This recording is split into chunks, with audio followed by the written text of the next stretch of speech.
Gather, veterans. It's time to join the fight. The long war begins. Well,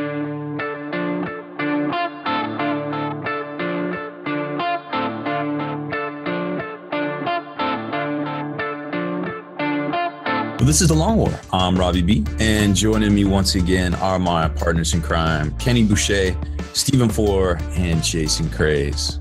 What's up, guys? Yo, dog. Hey, what's going on, everybody? Hey, what's happening, gang? So, I don't know if you guys were noticing, but last weekend was GenCon number 50. I don't even know what that is. Yeah, that's a thing. There's been at least 50 of them, Kenny. There've been at least 50 of these things. 50? You mean just like Floyd Mayweather this weekend? No, yes, exactly the same.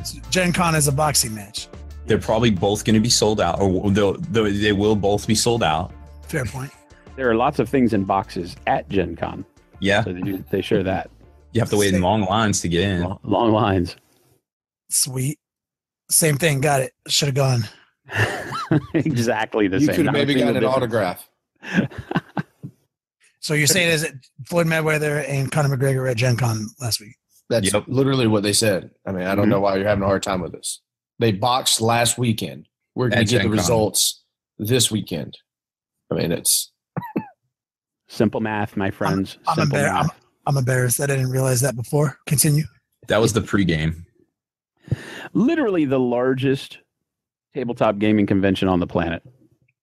Is it a tabletop gaming convention? Is that what it is? Or is it just like a nerd convention? I guess it's kind of both these days. I don't know that there's a difference there, is there? Yeah.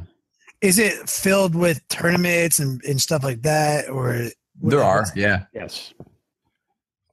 There's also events and things and panels and a lot of different activities or seminars you can go to, a lot of after hour activities like, drinks at this restaurant with your particular game you plays people, or like hotel parties. It's how come I don't hear a lot about 40K over there?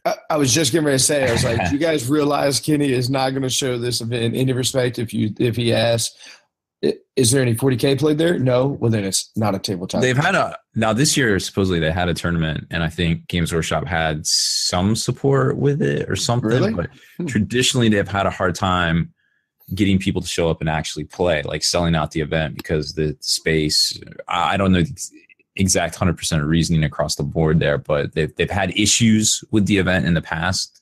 This year it supposedly happened, but I didn't really hear much about it. So I don't know. Got it. I'll check into it. I'll put it in the books for next year. Well, the trick is with GenCon, I guess, is buy your hotel like the year, like right after the previous year's one is over, because today, basically. Yeah. Getting locked in downtown and only have to walk to things instead of finding parking is pretty much ridiculous from what I understand. I will I will put in the books for 2 years from now. Yeah, there you go. Yeah, that's how Adepticon is now. Literally miss it the second that it goes up, the week after the current one closes, and you're done. You're sleeping at the hotel next door. Yeah, it's been an issue for years, and they're growing gangbusters too. So it's only a matter of time before they outgrow that venue. They might already be at the point where 3 years later they've outgrown it. I don't know, but they're definitely, it's the premier wargaming event to go to. I feel like it's the GenCon of wargaming for sure. Sweet. GenCon. I'll go one day. You can go to DevCon. There's 40K there. Yeah, I mean, I'm going to be at DevCon because there's 40K there. That's fair. So lots of big reveals from GenCon this year. We'll talk about that in a little while. I think for Tabletop Market Watch this week, it's a little slower. It's kind of starting to scale back. Kids are going back to school. People are getting busy, but soon they'll be dropping those dope beats on us with the releases. Now, there was some rumors saying that the Death Guard book will be out September 23rd. Some people were saying it. There were some pictures that were like timestamped from like August 6th saying the AdMech book and the Death Guard book were already on the way and on Reddit and stuff. And I have two opinions on that. And, I said in an article is traditionally the White Dwarf comes out and only shows the first couple of weeks of releases, right? So for the month. So if you see Death Guard in the White Dwarf, then chances are that rumor and that little timetable of releases and what Codex books will be coming out will probably be bunk, because like we saw this month, like the White Dwarf came out and it's like, hey, there's this terrain stuff coming out and all these other couple of things. And then mid-month, sure enough, we got our Death Guard teaser, we got our Blight Wars teaser, and that was just, a few weeks ago, because that was the stuff that was not in the White Dwarf. So fast forward to September, whatever's on that White Dwarf cover is going to be the first couple of weeks. So hard to say at this point. But if it does come out on the 23rd, that would make sense. We've seen stuff on Labor Day weekend in the past, Dark Vengeance. We've seen Chaos release on Labor Day weekend for, I want to say 6th edition. I forget exactly. However, what was it last year? No, the year before, Tau came out that first week of October. So right around the same time of what we're hearing that Death Guard might be coming out. But regardless, there's 10, we know there's going to be 10 books. We've seen 3 of them. So 7 more books on the way, plus a chapter approved, plus possibly Necromunda, ?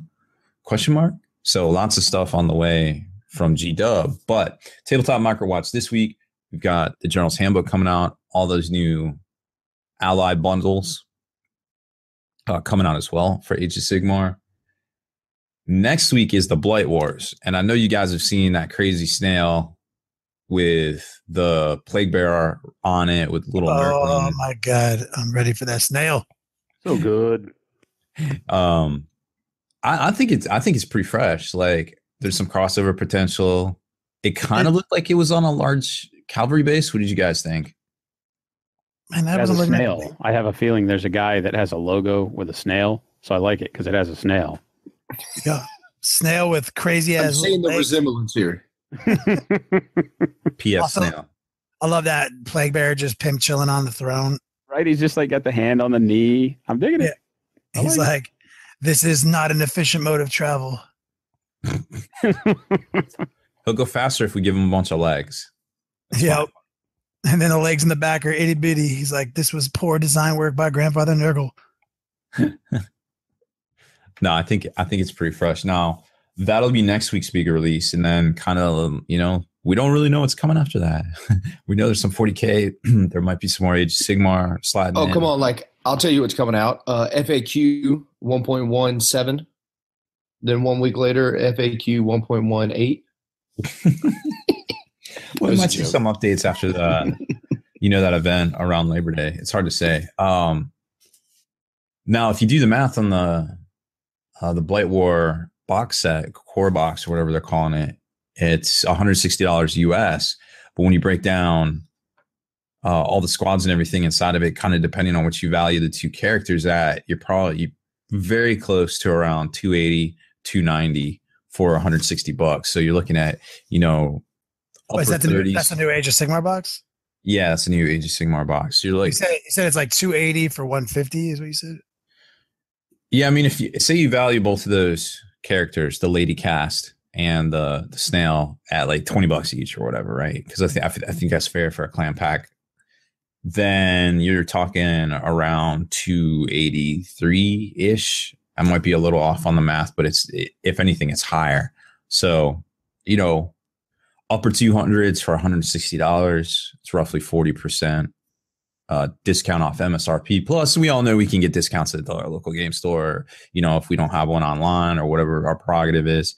So there's additional, discount there. It's not about the money you spend. It's about the money you get to save, folks. Stay with me here. A deal is a deal. Yeah. I can't tell you how many guns or other things I bought in my life. It's like, wow, that's a really good deal. I can save like $50. Fine, Yeah, I'll spend $1,000.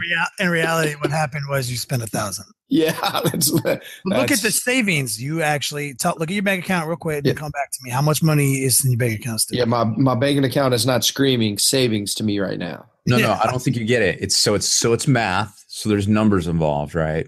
And those numbers. You lost me. Hey, Rob, math has letters too. There is an alphabet in math. Whoa, you can't throw variables at me like that. I'm not ready for that. That's advanced. That's like algebra 2. Okay, I don't want that. In high school, I took pre-algebra 1A and pre-algebra 1B over 2 years. So come at me with that level of knowledge. Dang. And then when I went to college, I had to still take an algebra class because they said that didn't count. And it's like, I want you to know what you did for 2 years. And it doesn't count. Doesn't equal what we need. And so then I took a pre-algebra class in college, which I never passed. So that's currently where I'm at. So you lost me.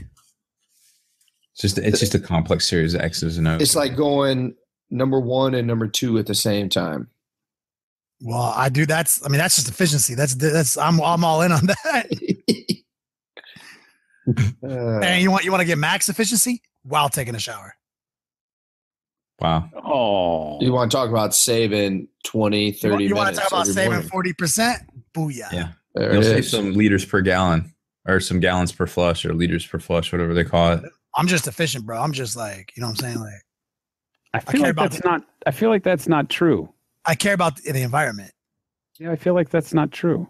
I feel like if you're going to do the 3 S's, right, that there's definitely an order of efficiency, but I don't feel like you do any of them at the same time. Get on my level. Yeah, I don't feel like that helps out. And if I'm not taking a shower, I'm eating a sandwich, so it's still an S. You know what I'm saying? Right. Well, I know one of those S's might stand for shave, and I don't really do that. I don't do that. No. Yeah. I'm not going to go there. I'm not going to say it. Yo, so true story, simultaneously funny and sad. But so needless to say, my brother, for anybody who didn't know, passed a week ago, Wednesday today, or Tuesday, excuse me. And so either way, we're trying to make light of things, and Chris was just admitted to, during this time, he was admitted to the hospice house. Wonderful angels that work there that they are. And so we're talking to one of the ladies. I mean, she's Sprite, just giving it to him. He's, they're laughing, joking. We're all trying to make light of the situation, that we're in. And she's like, hey, look, serious question. When was the last time you used the bathroom? And he was kind of hesitant for a little bit. And he's kind of thinking he's real fucked up on pain meds. And I was like, look, lady, it's been like 9 days. You know what I mean? It's been a while. And because I'd already talked to him about it. She's like, okay, well, if you need, we'll do stool softeners, this and this. I can check for you. And so I'm dying laughing because I can see my brother. He was like, wait a second, can I check myself, or what's going on? And he looked at me and I was like, well, she wasn't implying that I was going to check you, homie. Like, you're dying, you're not dead. Like, I'm not getting near that situation. She's like, honey, don't worry about it. It's not a big deal. I will literally check and eat a sandwich at the same time. What? See, like, she's like, I've been doing this for 25 or 35 years. It doesn't bother me one bit. I will eat a sandwich and check you at the same time. And I was like, wow, yes, you're an angel. That's what I thought. Straight professional. Damn. Mode. Keeping it poop. Yeah. Until the end. Until the end. When people keeping it poop gets real. Damn. That's gangster, man. Brutal. I don't know how to top any of that, so I'm just gonna. Don't you have other big news on that front though, or did we? Yeah. So I got my phone call. So needless to say, the cancer that my brother and my dad had is very hereditary. CDH1 is the gene that small cell gastric cancer comes from. This specific strain. It only makes up 1% of all cancers and is literally one of the deadliest. And so I was tested and got the phone call back from the geneticist there in Duke University here in North Carolina, and I was negative for that gene. So there is no way that I have stomach cancer. I might one day contract some other form of cancer, but right now, as of today, I do not have that gene, so no stomach cancer for me, which is major. Yeah, man, it's some definite positive news that was very, very needed in our family. So it's good. That is great news. Mm-hmm. No doubt. And thank you to everybody who has done so much, all the prayers, the shout outs, the personal messages, the donating, the shares of Chris's GoFundMe. To put it in perspective, we needed exactly $3,000 to cremate, the most cheapest way to try to respectively dispose of a body, I guess, and still today's rationale. And I could go off on a tangent on how ridiculous expensive that is in even its own right, and I joked, I was like, I'm poor and we're all poor, but what do real poor people do? You know what I mean? Like just leave bodies on the side of the road. How are you supposed to pay your respects? So either way, and because of everybody's wonderful, generous donations, it literally to the dollar, is what we raised after fees were taken out and stuff like that was exactly what we needed. So, I mean, it's just unreal that in this time of shittiness as it is, so such a big positive outcry from the community. It was awesome. Well, I think we all learned a lesson today. When things get shitty, just eat a sandwich. Yeah. I mean, that's what I was trying to explain and what I was saying. I got it. Perfectly explained, homie. So, keeping the humor morbid on the Long War. GenCon happened, and there's more about GenCon. But like, I feel like we're talking about Death Guard. Let's keep it Death Guard, because who gives a shit about all that other stuff that happened? We already mentioned that if it's not 40K, it doesn't matter. I'd like to protest the fact that it does not matter. Fantasy Flight Gaming doesn't matter. Oof, that's a bold statement, sir. Do you have a Fantasy Flight podcast? I think we have a tabletop Wargaming one that I don't know about. Fine, what happened? God. Yo, here it is. Normally we don't take comments during this part of the show, but shout out to LT episode title. There's never a bad time to eat a sandwich. Eating a sandwich is secretly easy. Oh my God.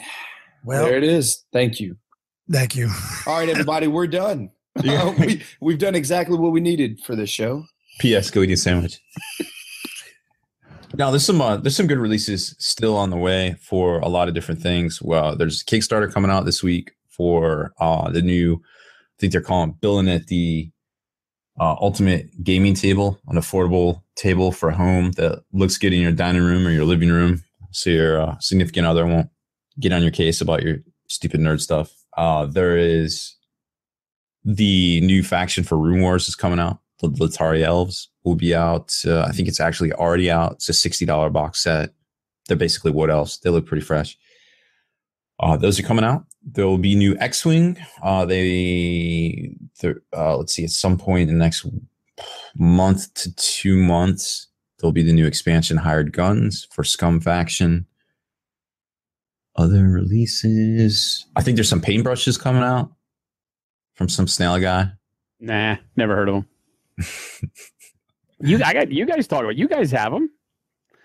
Yeah, I did my part. I did my part. So how much? So give us a breakdown on that, where we can get them, because I like the brushes. I think they're probably some of the better brushes I've used in a long time.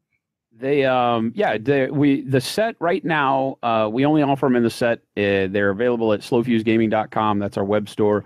All sorts of great hobby stuff on there. We are trying to make as much of our own product to fill those gaps and things that we find during the course of our day embedded in the hobby that we could use a little more oomph, whether it's value, which is what really pushed the brushes. In the set, there's 5 Kolinsky Sable brushes ranging from 00 at the finest to a number 3 at the largest. But our number 3, since these are all meant to be miniature detail brushes, we came up with our own numbering system, which is going to be confusing for some people, but I felt like we kind of really needed to do it in order to talk about them the way we wanted to. The 00 is super small. And then the number 3 is akin to more of a size between like a number 2 and a number 1 round. artist brush, say from like Winsor Newton Series 7 or Da Vinci or, the Raphaels, things like that. So still all very small brushes. There's not a brush in there that I would consider to be a base coat brush. You can get away with it with a number 3, but they're not big. They're meant to do the heavy lifting detail work that you want to do. Since we do a lot of airbrush base coating, I don't really ever slop paint over huge surfaces with a brush. And if you do so, you're not going to want to spend the money for Kolinsky Sable, no matter if we make it or Winsor Newton makes it. It'll be $50 for that big of a brush. So synthetics work better for that. But yeah, so a set of 5 brushes right now.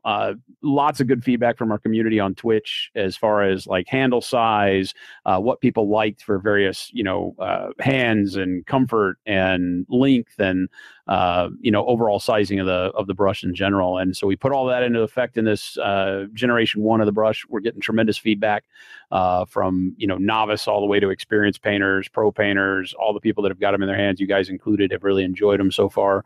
So we're hoping they stand the test of time. That's really going to be it. And we've got a very good open communication line with them. So if you pick some up, never be afraid to drop us a review or your own thoughts on them, because we're constantly innovating and trying to keep up with that value quotient that we're trying to offer. They retail at $32.99 for 5 brushes. And true Kolinsky Sable, they're not mixes, they're not blends. So, they're fantastic. I've been using them now on stream for coming up on 3 months, and I've got the prototypes that we've been banging on, and those are not near as good as the ones that went into production. And they have been working a dream. So mucho apreciado. I used them on my stream because I just got them in on Monday, and they were very. I enjoyed using them. I was like, all right, I'm just going to use this number 1 here and this number 2 here. And then I started looking at this number 3. We're going to do some base coating. And then sooner or later, I had like all the brushes out using them. So I was like, there seemed to be a use for all the brushes right off the bat. And I was like, man, I might not use all these. But then I was like, that at the end of the night, I had them all out. So that was pretty cool. And that's great. That's what I mean, as artists, as the people with the boots on the road, that's who's been developing these, not just myself, but Kenny giving feedback, you listening to the way you guys use your regular brushes, the community as they saw me using the prototypes and made comments. And so there's a lot of people giving feedback, and we wanted them to be usable. Why would you buy a set of 10 brushes where 5 or 6 of them you don't ever use? That seems that's not value. Even if the 4 brushes that you do use out of a kit like that are great, the fact that you have 6 you'll never use makes no sense to me. So, we brought out 5. We really weren't even going to bring out the number 3, but a lot of people said they wanted one a little bit bigger. And so it went against, like, I don't usually use a brush that big, but now that I've got them, I'm using the number 3. And so, I think it's been great. We're really hyped, and we've got more products coming out here pretty soon that we'll be talking about. So it's all good. The community has really gotten behind it. Super stoked. There you go. Paint your miniatures, just eat a sandwich. It's secretly easy. It's secretly easy to paint your miniatures, just eat a sandwich. I think that's all the Tabletop Market Watch. We ran down Blight Wars, next week's release, General's Handbooks this week. Jason, I'm sorry that I wasn't able to give you my input before, but so on your next brush, unicorn of brush creation that you come up with, if you will please do me a favor. I am more of a one brush fits all kind of guy in my hand. So traditionally what I like, I know you talked on like 3 is your biggest. So like I'm more of a fan of like a 5. So I like to be able to lay my base coat down. It's still durable enough to do all my pumice on my bases, and some flocking, rinse it off a little bit, go right back to brushing, dry brushing, anything else. And, some people look at my brushes and they're all queued up at the little ends, you know what I mean? Oh, yeah. And they're like, well, why don't you cut those? And I was like, well, how am I supposed to do details? Right. If the single brushes don't separate themselves. Like in my mind, I don't get to do details until my brush gets to that level. See, and what we've got planned for the juices of the world is we've actually got a brush we're calling the pitchfork.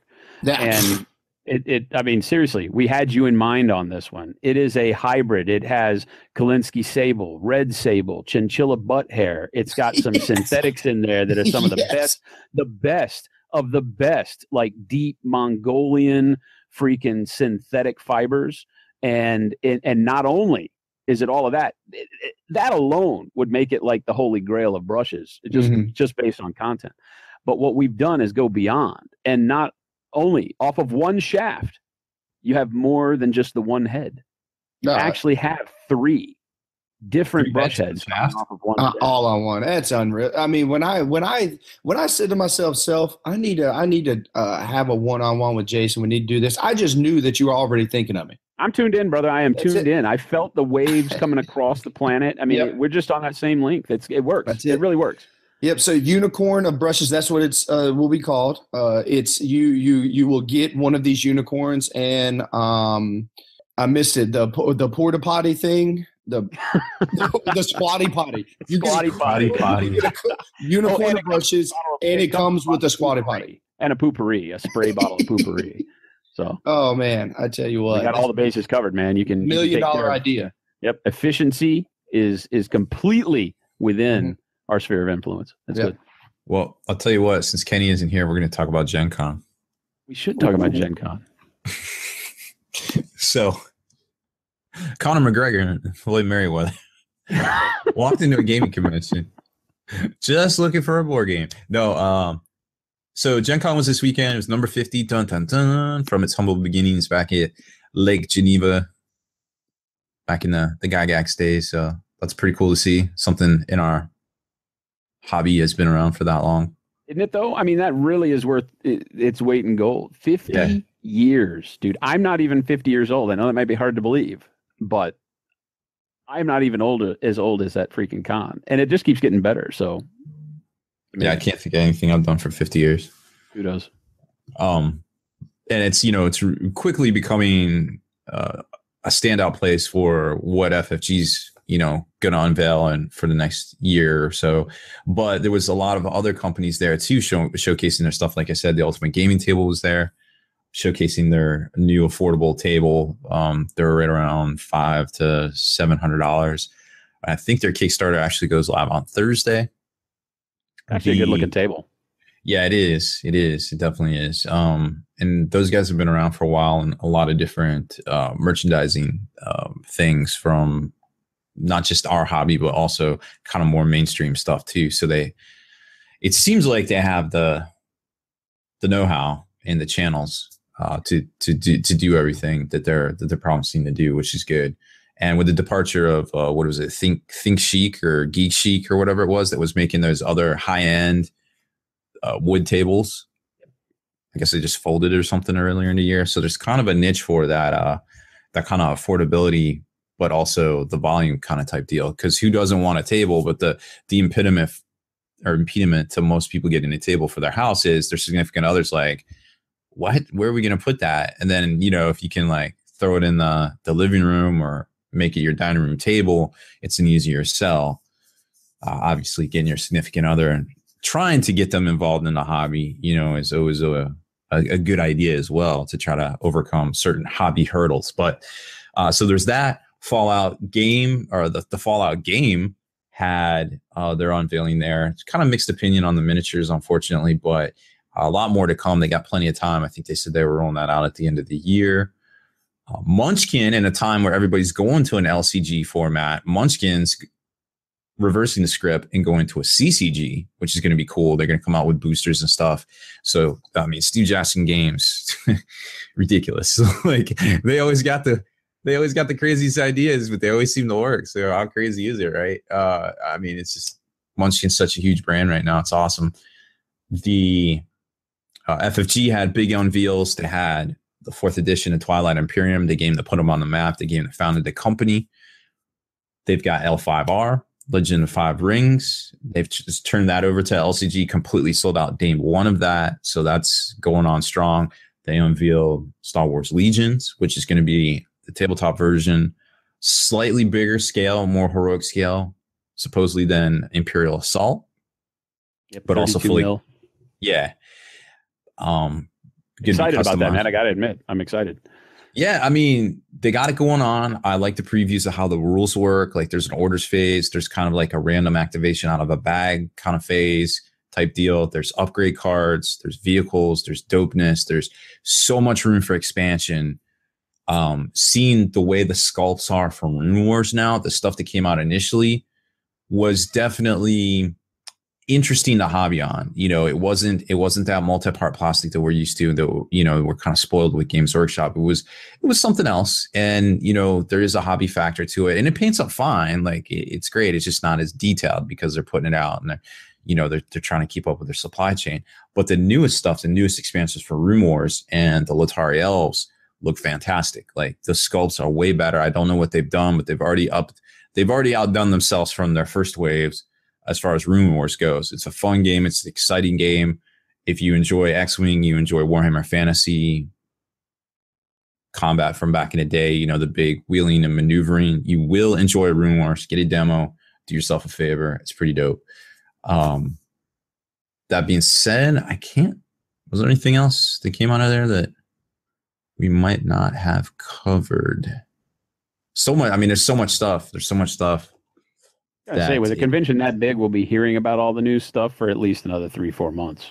Yeah, no, without a doubt. And there's so much stuff getting pushed out now, like so many products and things that everybody, you know, is the big build up and the big reveal at GenCon, and now everybody's getting their you know, publication, their big push out in actual format where, you know, you can kind of dig into it instead of just seeing like pictures of it. Obviously, Wave 12 X-Wing's coming out as well. So lots of cool stuff there. I suppose we could take a break now, come back, talk about the Death Guard, big reveal, talk about a couple new FAQs. The new FAQs, yeah. There's lots to see in that picture, so I feel like we can definitely break that down some, go over some of the FAQ. I think we got a top 3. Veterans, I've got news for you. Get your best deals online at dicehead.com. Long War Vets, call or email for your best vet deals. That's dicehead.com. Dear veterans, quickly, make your way to thelongwar.net and find out how to reap your hard-earned spoils of this long war.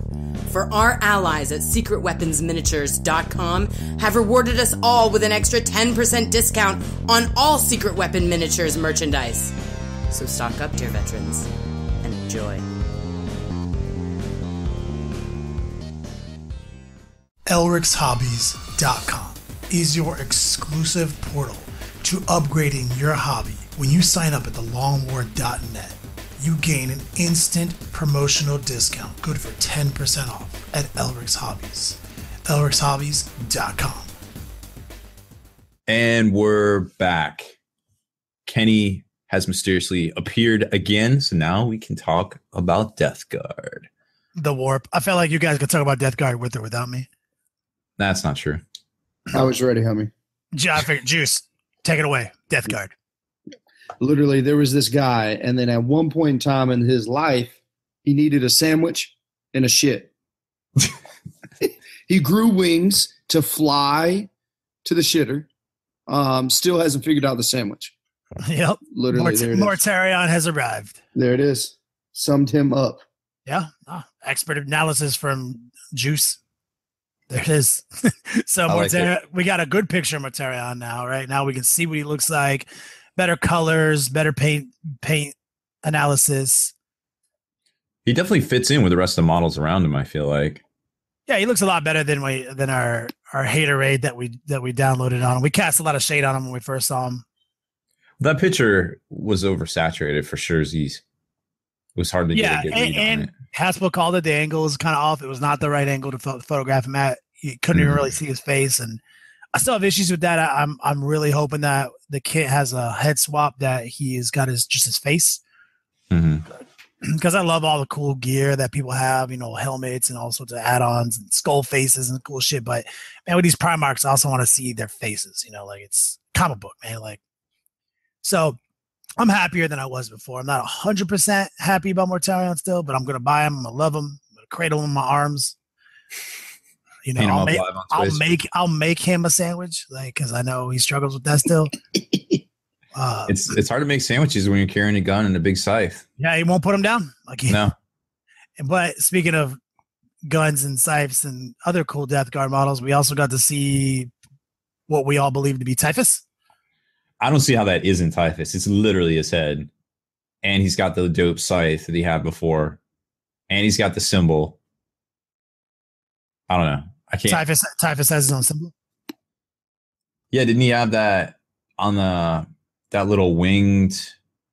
It's like a winged fly. The fly symbol that is predominant in many Death Guard items. And I feel like that particular symbol was on his old. Maybe I'm misspeaking, but I feel like he it was on his old pewter miniature. He did have a fly in his old pewter miniature. It might have been on a shoulder pad. I think it was on a shoulder pad. Yeah, he definitely did. That fly was in a lot of places. Yeah, no, I mean, it's not. I would say it's good evidence. It's surely typhus. I mean, he's got a big ass scythe and he's doing his thug life and he's bigger and cooler looking than all the other little Death Guard dudes around him. It looks like he's on a 50 mil for sure, because if those Terminators around him are on 40 mils, that is a bigger base. They have been definitely upgrading the base size on some of these pimps, though, for sure. Yeah, so it's kind of hard to get a read on that. It's definitely hard to get a read on Mortarion's base size, too. The Lord Contagion, I think, was 50 mil. So, I mean, I'm pretty sure, true. They're just upgrading some shit, man. Like, they're like, bases, we don't give a fuck. So what do you think about the Terminators pictured? Because it almost seems like the ones with the scythes are bigger size than the ones with the guns in the pattern. It'd be dope if we got a sick unit of Nurgle Terminators with some cool ass scythe with, maybe a better invulnerable save if they're cataphractii armor. That'd be kind of cool. But, Juice has brought it up a billion times, man. Like, fucking Terminators are straight hot garbage right now. Yeah, trash. A two up save that is modifiable is literally how good with Terminators when Choppas were literally best save you could take was a 4 up back in the day. Like they weren't going to play no orcs. Yeah. No, do you remember that conversation we had back in the day when I was like, I wasn't solo Terminators and I was like, hey, this whole game seems to be like -1 rend and multiple damage. And everyone was like, oh, they get 2 wounds now. Look at this. I was like, that doesn't, if everything is worth shooting at something is D3 damage and -1 rend, their Terminators are not going to be that great. They're, so a Thunderhammer Terminator is always great, right? Because the 2 up, 3 up. So he still has the 3 up, but 99% of the damage that they are supposed to shrug off is on a 2 up. And then they shrug off the plasma guns and shit on 3 ups, right? Well, 99% of the damage they take is on a 3 up now. So it doesn't matter if they have 2 wounds. So I'm not a big fan of Terminators right now. I don't think they're even remotely awesome. Maybe they should just not even built-in feeling of pain. Yeah, considering I'd rather see that. They will have to see. That's the thing is like, let's see what they are. If they're 4 up invulnerable, disgusting, resilient, and maybe 3 wounds, like that might be the heat. Yeah, I could see. I don't like I translate in heavy bolters, auto cannons, all that kind of shit is in the same thing to me. Like you don't even need las cannons and plasma guns and melter guns to kill Terminators now. You need heavy bolters and auto cannons. Yep. Like first off, a Havoc squad with 4 auto cannons puts in work against Terminators. Like you're dead. Grav guns. I mean, grav guns are billion strength 5 shots, with D3 damage and shit all over people's faces, man. Like they're not that great. And if they made these guys great, like they made them like the personal retinue, like super command squad, cataphractii beatdowns, I mean, they might be tight. I might be with it. We'll see. But I like their look. I think they're sick. And, someone asked me the other day, is like, yo, how would you make a competitive Death Guard army? I was like, well, I think a lot of stuff has the ability to win games and tournaments right now. I think there's an answer, but that answer is going to usually exist in this vacuum where you don't get to take your favorite units. Yeah. It's going to be like, okay, what's really good? Las cannons. What's also really good? Melta guns. What's also really good? Plasma. All right. You're playing Death Guard in name only. You're just because you like Death Guard, you're trying to get all that in your army. Well, it's the same thing with Iron Warriors. Like, you got to redefine the parameters of, you want to play an Iron Warriors army? Well, you're gonna have your work cut out for you. Yeah, but if you have a shitload of las cannon Devastator squads and dudes giving you reroll auras, you're going to do good no matter what. So now you're just saying I'm playing my favorite Legion and maximizing weapons that have AP and damage that I like with the type of reroll buffs that I enjoy, to win games. So maybe some overlapping abilities. Rhinos are good. So like, get some Rhinos in there. Rhinos, are annoying with their 10 wounds getting on objectives. pushing people out of the way. Maybe, you know what I mean? Like there's a lot of options. Death Guard definitely doesn't have all the stuff. But I'll tell you what, you probably play a Death Guard army with more success right now than you would have last edition.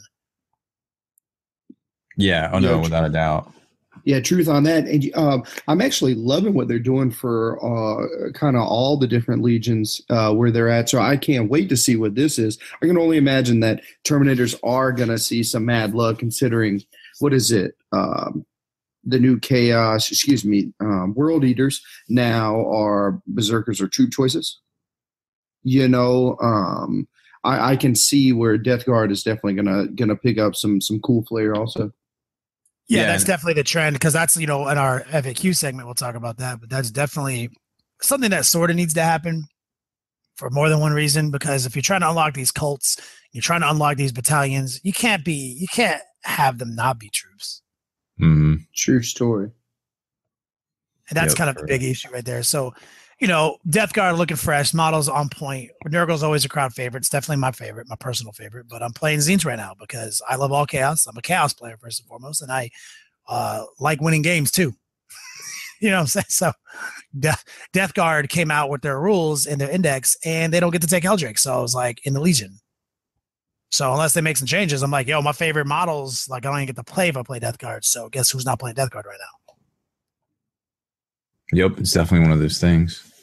So that will always dictate how I play. Is like its favorite models first and foremost. So I think, segueing into new FAQ though. Well, before we hit that, real quick, just want to wrap up the new units in that teaser photo. So definitely, we saw Mortarion. We saw what looks to be 2 distinct Terminator squads. There looks to be multi-part Death Guard coming out. There's definitely some different posed Death Guard Marines in the picture as well, along with a multi-part drone kit with some weapons we hadn't seen before. So that's pretty exciting. And then, of course, the tanks that we have seen pictured in. Oh, that's right. They have like a new tank, right? Like a Vindicator kind of looking tank. Yeah, like some sort of plague mortar. May function similar. If that thing doesn't suck, it might be awesome. Yeah. Yep, depending on what that one does. I guess there was one on the battle report, so I guess we could kind of check it out. Oh shit. Let's check that out because tanks are good.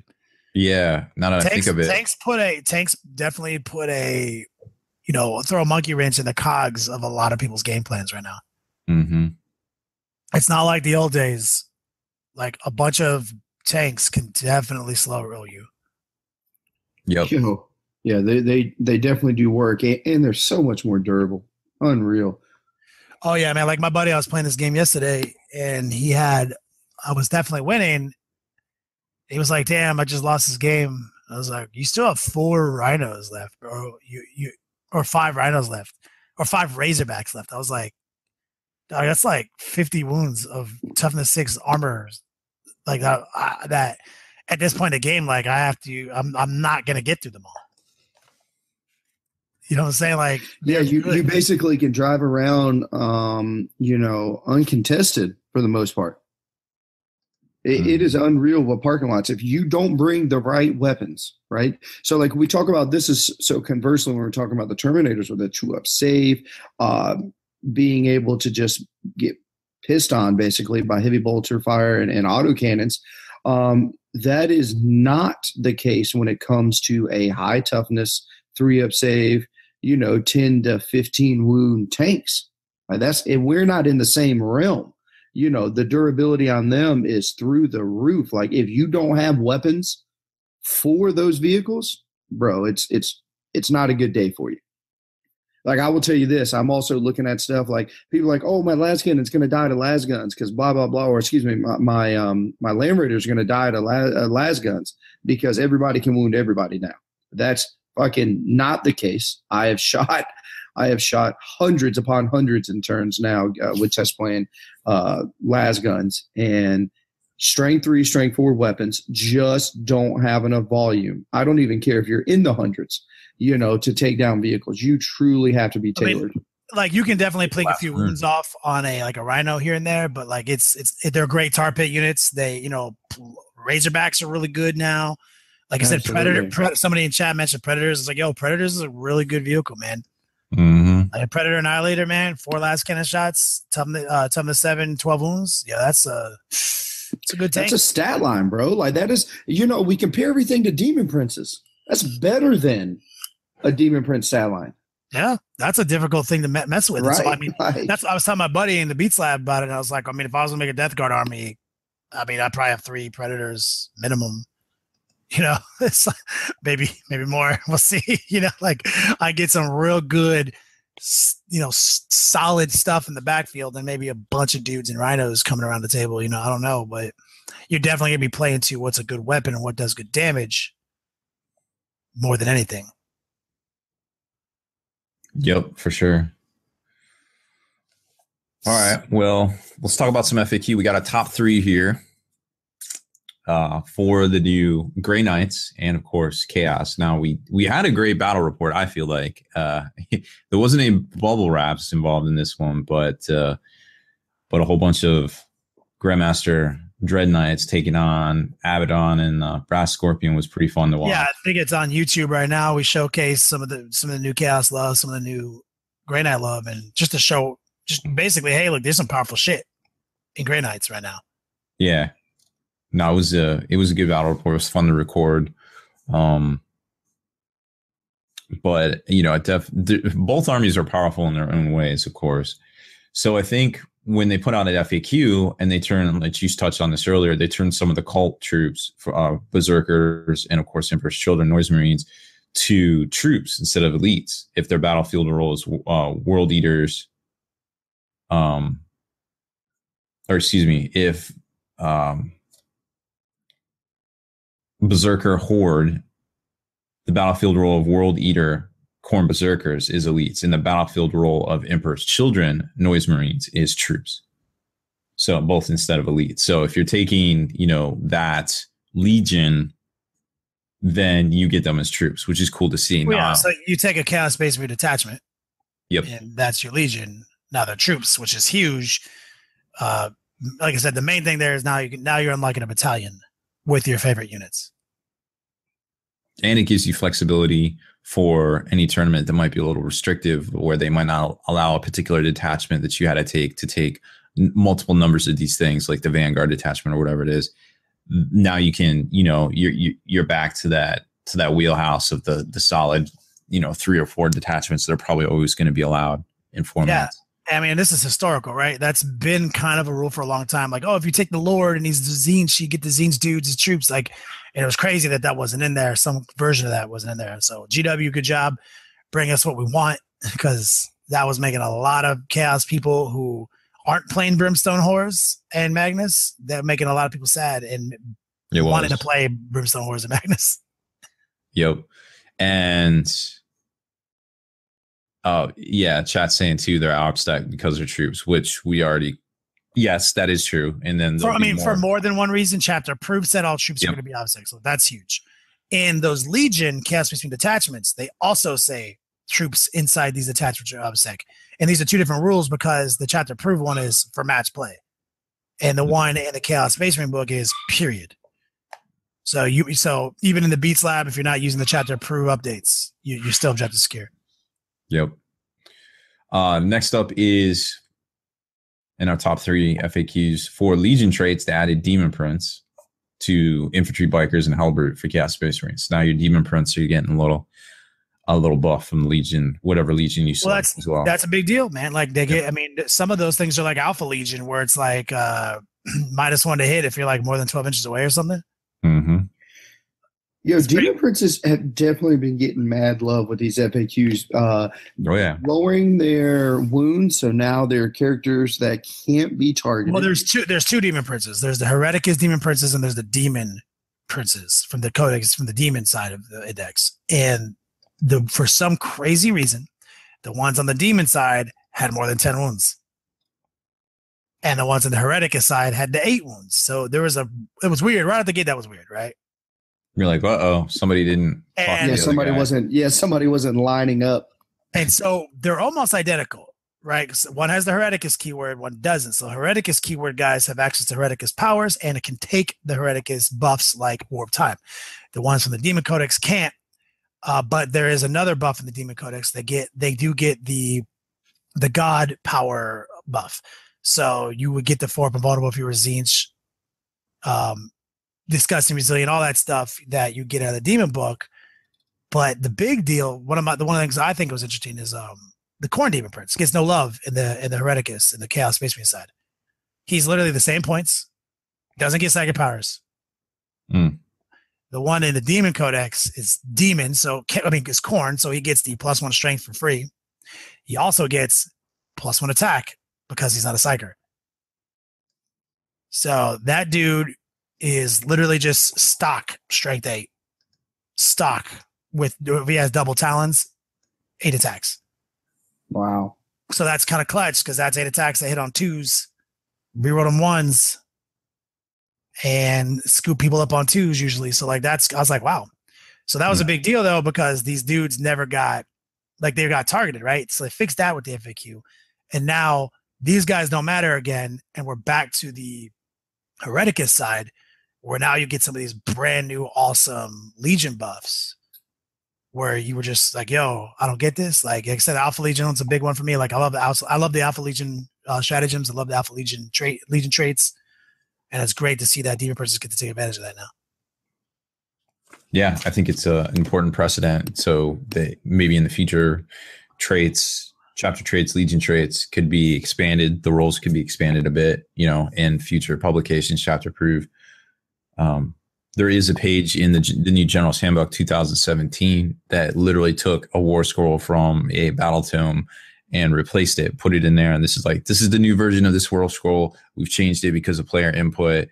Here it is. And it's like, whoa, that's a precedent. I wonder if that's going to be something they do in chapter approved. I feel like conscripts, brimstone horrors. I feel like some of these crucial units are going to be getting some new data slates in chapter approved. Yeah, it's possible. So I don't know, but this is interesting. And I would just like to pose a question to everybody, to anybody who says, oh, there's a problem.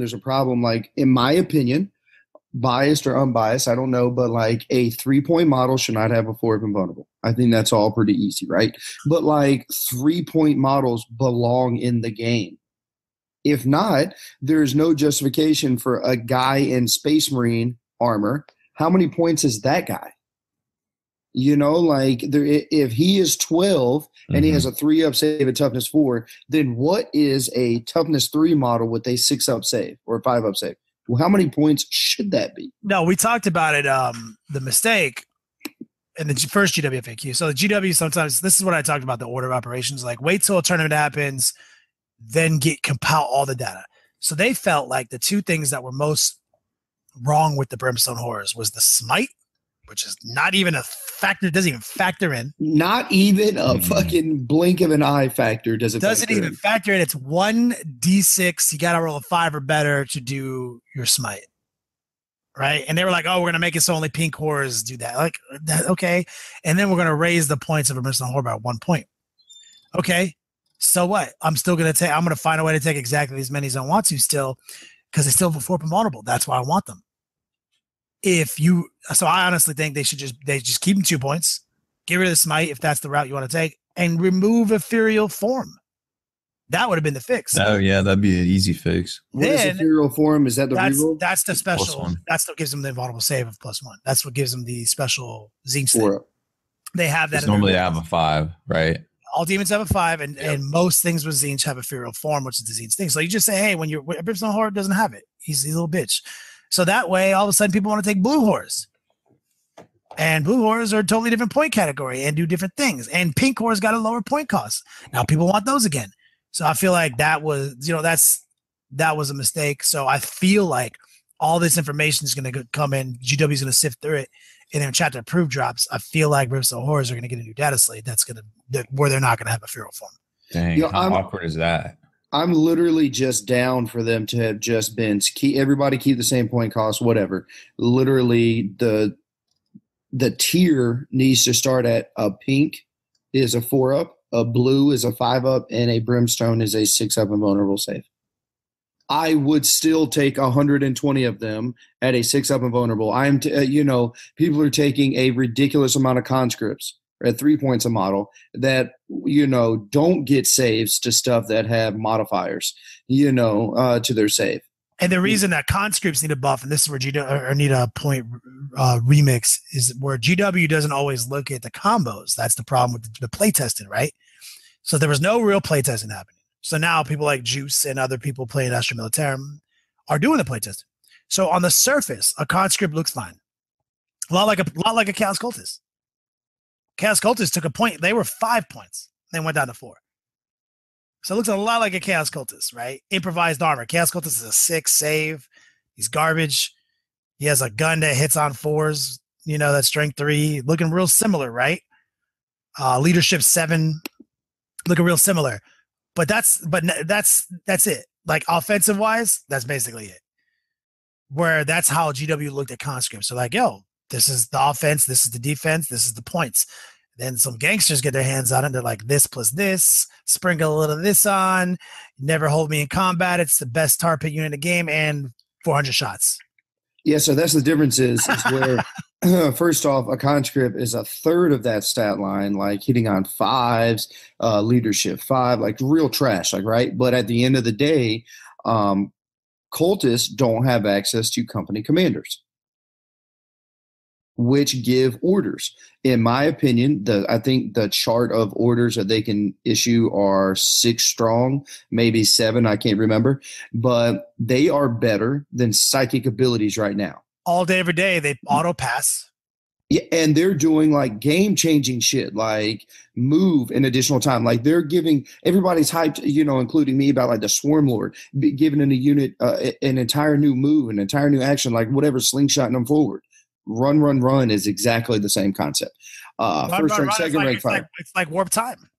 It's like we have all these things that we can do, but they can just do it for free without fail. They can advance super fast. Yeah, so where the Astra Militarum have access to very cheap 15 to 51 point characters that can buff all these 3-point models, where the Chaos don't have that. Major difference. Yeah, triple shooting, getting close enough to rapid fire, getting rerolls. That's all the stuff that GW didn't take into account. Rerolls ones to hit. Rerolls one to so very similarly to Brimstones, which I think the auto fix is removal of an ability in feral form. I think that conscripts could have the same thing. The removal of the ability to accept orders. Yeah, I mean, in all reality, conscripts are like prisoners. Yeah, and I think that trained militia. I feel like they couldn't do orders last edition. Someone fact would check me on that, but I felt like that was like the logic was like they're not trained dudes and they're not going to take orders. So yeah, I think that was the case too, or it might have been the edition before. So there was no like run with those guys to get in position. There's none of that. You just had them there with a conscript, so they stood there the whole game. Like I feel like that was the situation. You know what I mean? Yo, back in the day, there was a chart. I think because you remember GW had a fucking chart for everything, and you rolled on it at the beginning of the game to see if like your conscripts were brawlers and they had +1 attack because they had like a bunch of knives and shit, or if they were whatever. So it was pretty cool. Like, but yeah, a fix if people had problem with 120 conscripts is yes, absolutely, that a company commander. They don't benefit the effects of something that a company commander can do. And that makes sense. Yep. And that's what I mean with chapter approved, giving us new data slates. It's like, because I don't want debuffs, I don't want overbuffs, I want balances, and I want simple solutions. And if the simple solution is these guys are cheap because they don't do a lot of damage, but there's too many of them to kill, you know what I'm saying? Then the thing that makes them OP is the fact that they can now all of a sudden kill things and are difficult to remove. Like you remove that one thing. Don't remove the conscript bubble. Don't remove any, I mean the commissar bubbles. Don't remove any of that. Just say, yo, these motherfuckers don't take orders. They're prisoners. Yep, I agree.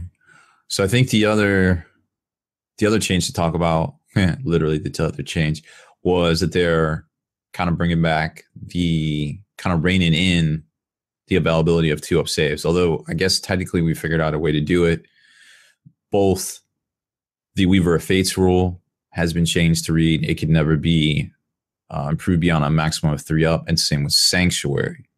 Both of these are psychic powers. These are both brand new. These came out with the Grey Knight book and the Chaos Space Marine book. Mm-hmm. And it is literally +1 to an invulnerable save, or grants you an invulnerable save if you don't have one, right? Yeah, the 5-up. So this is pretty huge. This is what we've been talking about with Magnus. Magnus getting a 3-up, rerolling 1s, pretty strong. But right out the gate, there's a combo where now it's a 2-up rerollable, which we're right back to the ground zero, right? Because there's a Forge Roll model. Oh yeah, the Alphabet Demon. That literally is like, so now you can have that in Magnus, and you're right back to Magnus standing in front of your army with a 2-up rerollable. Which, how do you feel about that, Juice? You know what I'm saying? No, like, I'm so glad, especially with the reroll aspect. To be honest, I've been trying to understand. I don't know, since psychic abilities, in my opinion, psychic abilities can only be done once. So Sanctuary Drago having a 2-up invulnerable save, I am actually can get behind that aspect, right? They nerf that to where that doesn't happen. I can get behind it because it's kind of like invisibility. Right, it gives some more buffs and it gives something to an army. It makes one thing amazing, and I think GW just kind of panicked because they saw the 2-up rerollable combo. Correct. They saw this combo, which cannot happen because this is literally anybody within a range, and it's an aura, and this dude, I mean, it's complete. It's not in the same realm, and something a 2-up invulnerable with a command point reroll is completely different than just a stock 2-up right. reroll. And so what we thought was GW. So GW, they put out the rules. They didn't play test as usual. The community immediately found the broken combo. They FAQ'd it with kind of a blanket statement, but they kind of left something alone, which was that Grey Knights have a stratagem that, while it can't be stacked with Sanctuary, it's a stratagem that does the same thing, +1 to your vulnerable save for a character. Right, so it would work with Drago theoretically. So it actually, Drago still remains. He can still gain access to this ability. He can still turn his Storm Shield save to a 2-up invulnerable, just not with Sanctuary. And he can still use command points to re-roll that save once per phase. So he can, like, essentially gain him infinity in your grill, be right in front of your army with a 2-up invulnerable. You can shoot him a shitload of times and do a wound or two. And then when a last cannon gets through and he fails his 2-up invulnerable, he uses his command point in the shooting phase. Pow. Doesn't take the wound. Then he's in the assault. Same thing. You got somebody in there with like a power fist does 3 or D3 damage or something. He's like, that's the time I'm going to reroll the 2-up. Pow. So there's still 2-up rerollable play, but it's not the same thing as you just have a 2-up rerollable, period. Yeah, exactly. And there's a major difference because command points always run out. So I get excited when people, blow those command points a little early, and then in the back of their mind, they're like, I really needed to save that to try to keep Drago alive, to try to do something else, and you can kind of play on somebody depending on, kind of what they're going to burn their command points for. If somebody is dead set to keep Drago alive to do that, then in your mind that, like, if I set myself up, I really don't believe that this guy is going to use one of his dice to re-roll this 9-inch charge. So I'm actually okay with hovering right at that 9-inch area. You know what I'm saying? Does that make sense? Yeah, definitely, man. And that's so, like, I'm okay with this one. This is fine because you gotta pay for the stratagem. You gotta continue to pay for the stratagems to do any kind of rerolls. This is fine. And if GW was aware of it, they're saying this is one guy who can do it, and he can't do it like the other. Like, you have to pay for it, and then you're going to run through all your command points. Yeah, it's fine. I'm with it. 100% okay. I'm 100% on board. But we definitely needed not to have Magnus with the 2-up rerollable.